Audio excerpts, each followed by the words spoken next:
Isang volunteer umano ng National Bureau of Investigation o NBI inaresto kasunod ng gulo sa Senado kagabi. Una nang sinabi ni NBI Director Attorney Melvin Matibag na walang taga-NBI sa Senado kagabi. May unang balita live si James Agustin. James!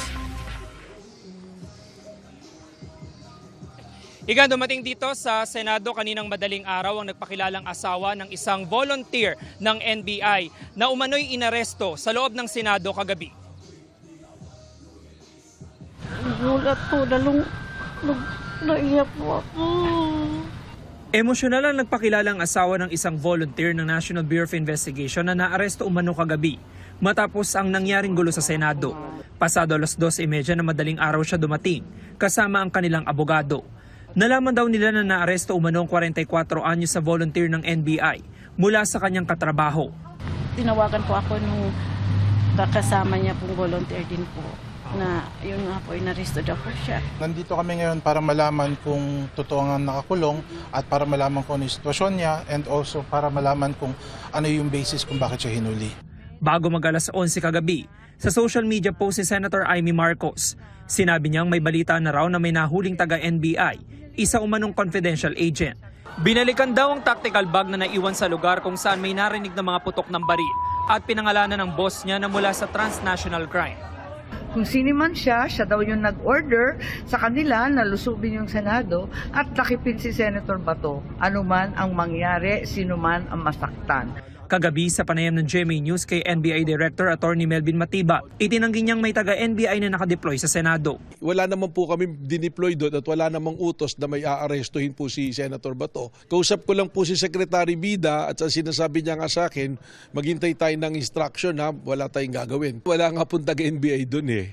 So wala po magpapaputok ng baril na taga-NBI po. Sa impormasyon namang ibinahagi ng asawa at abogado, mahigit 5 taon na raw nagtatrabaho bilang volunteer sa NBI ang umano'y inaresto. Nang tanungin kung ano ang trabaho ng isang volunteer. Any kind po, lahat po. Driver po, basta kung ano pong pinapagawa sa kanya. Siya po isang volunteer. Volunteer po sa NBI. Hindi po siya agent, volunteer lang po siya doon. When we say volunteer dahil? Parang rank and file lang po siya doon. Hindi siya empleyado talaga. Nakipag-usap sila sa mga security guard. Matapos sa mahigit 20 minuto, bigo silang makapasok kaya nagpa siyang umalis muna.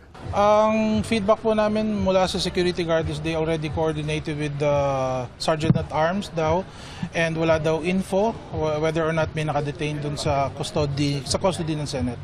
So they cannot confirm at this point or they did not deny if may naka-detain. Unfortunately, they denied us entrance and we cannot force our way, of course, within the Senate premises.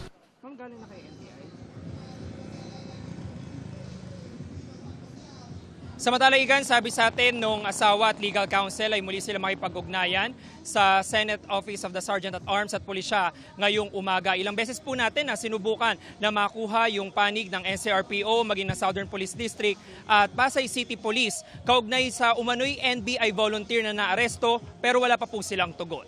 Yan ang unang balita mula po rito sa Pasay. James Agustin, GMA News.